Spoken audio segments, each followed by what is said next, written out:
Speech. Obviously, I'm the member of Parliament here for Togo Lakeshore, and we're here to talk about help for our village in Burkina Faso. What we're talking about here is something that's very human to human. It's not a government program, and that's what's lovely about it. I just want to share a few words with you. First of all, I want to salute Mark and Baba for your leadership in doing this, both today and in your monthly giving program. I think it's wonderful what you're doing. As Urs mentioned, Burkina Faso is a very poor country, but it's full of hope and optimism. People live on $1.25 a day. And so whatever you can do to help this makes a tremendous difference. I was over in West Africa in the month of March, and I did meet some people from Burkina Faso, some parliamentarians, some members of the National Assembly, and they're called the BurkinaFasoJerrahiConcertApr2012. They speak French, and that means the men of integrity. And one of the reasons we like Burkina Faso, and we're actually helping Burkina Faso on a country-to-country level, is because they're well-governed, they believe in human rights, the rule of law, and democracy, and it's, there is a real sense of optimism. And they're going through some difficult times right now. As you all know, there were crop failures last year. The real danger period is from July to September this year. There'll be new crops being harvested in October, and they want to get back to normal. And despite the problems they have had, I just want to share with you a few numbers to give you a sense of the kind of progress they actually have made as a country. In 2000, only about 60% of people in Burkina Faso had access to potable water, and that's now about 76%. So in 12 years, they've made tremendous progress there. 44% of children in 2000 were given primary education, and it's now about 75%. And the incidence of HIV/AIDS in Burkina Faso has dropped from 7% in 1997 to less than 2% today. So despite all the problems and despite all the difficulties, they are making tremendous progress as a country. And whatever we can do to help to get through this difficulty, they will emerge from this a much more successful country with strong families and a good sense of progress and hope. And I really salute what you're doing today. So thank you very much.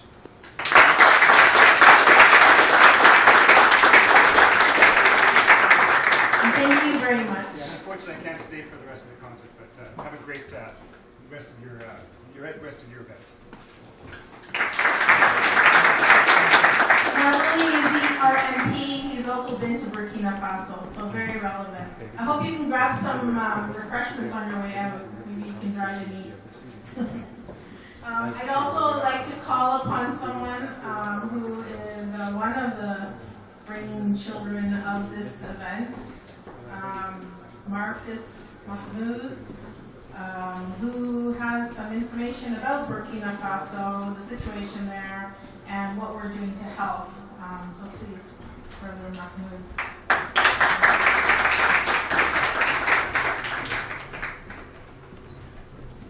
Assalamu alaikum. Hello, merhaba. Yizabe. That's good evening in the Moray language, which is the main language out of 70 languages in Burkina Faso. Burkina Faso is about the size of Austria, and there's 70 languages being spoken. Again, Gizabe, that's good evening in Moray. And that is the language that is spoken in the village of Iren, who 2 weeks ago received a shipment of 22,000 kilograms of grain, courtesy of the Jerrahi Sufi Order of Canada, courtesy of all of us who have, all of you, of so many people who have contributed to this effort. And it's truly amazing to be reporting this to you, even though it's not enough to feed everybody in the community. It's going to make a very big difference. I first visited Burkina Faso in 1996 on an exchange program. I was 18, and I actually lived there for 3.5 months in a mud hut with the actual farmers, very poor people. I was living with them. So I got to know the country from the inside out, let's say. And my exchange partner, his name is Yakuba, I became closest friends with him for life. I visited Burkina Faso again in 2003, 7 years later, and Yakuba took me to his home village of Iran. Just for a weekend, I got to know his home village. And it just happened to be on that weekend that there was a general assembly of all the villagers getting together to have a discussion. How are we going to change our lives and improve our future? And they asked me to make a speech at this general assembly. And of course I was completely terrified to address probably 1,000 African farmers who are looking at me with this great expectation, thinking, you know, maybe this guy has thousands of dollars for us or something to help us build an irrigation project, and of course I was just a student. I had nothing. I had only maybe $50 to my name. And I said to them, I got up there and I said to them, and as Bernard Trottier was saying, the Honourable Member of Parliament,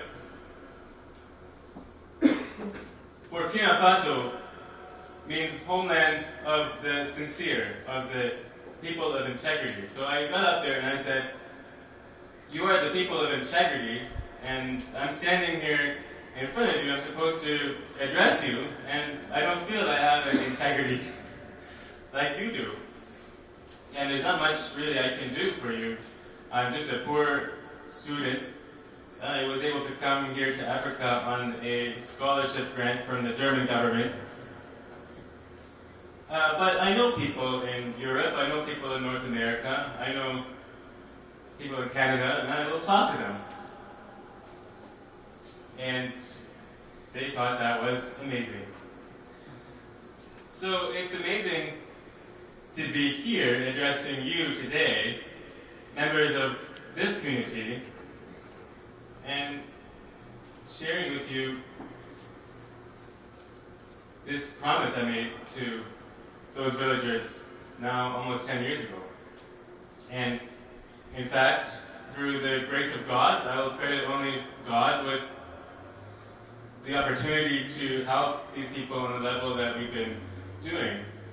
The Jerrahi Order here, who we are at home here, we've been partnered, so to speak, with this village now for a few years, sending at every Eid al-Adha, which is the Muslim sacrifice festival, money for sheep to be sacrificed. And this has been going on for 4 years straight. This year, we received word at the end of December that the coming year, 2012, would be extremely difficult because of 80% crop failure. And that there would be their goal to give the children 1 meal a day. So, first we thought, how on earth are we going to pull this off? But, as I said, we have distributed 22,000 kilos of grain. This month we will distribute another 20 kilos of grain in May, and we will distribute more kilos of grain in July and August. Thanks to your kindness and generosity. I don't want to take up any more time, but I want to say one thing. Of course, when you're involved in a project like this, people are going to ask, how do I know that the money I'm giving you is going to the people who need it and it's not going into the hands of the government, or it's not being stolen by some corrupt officials or something like this? And people say, oh, I'd love to give $25 or $50 to feed the starving, but it's not going to get to the starving. Well, we have received a report from the first $10,000 that were sent. We received every document, every invoice, every document that had to do with the transaction. So we received the bank statement from March, $10,000 received from the Jerrahi Sufi Order of Canada, and we received the invoice, $10,000, actually $11,000, I guess they found another $1,000. $11,000 was used to buy 22,200 kilograms of grain a few weeks later, distributed to the people of Iran, and we have photographs of people in Iran actually receiving the aid. So I can assure you that every dollar, every nickel that is given is going straight to the people who at this point have been eating the seeds that they would normally be planting in the ground. They have been going through ant hills to find food that the ants have carried off, stealing fruit from the ants in order to live. And thanks to God, we've been able to make these people's lives a little bit easier in the coming months. And so thank you very, very much for coming here today. I ask you to share this project with everybody you know, and if you can, give more throughout the coming weeks or months, whatever you can give. Every penny will go directly to the people in need. And it's an amazing thing that we're able to do this. So thank you very much once again.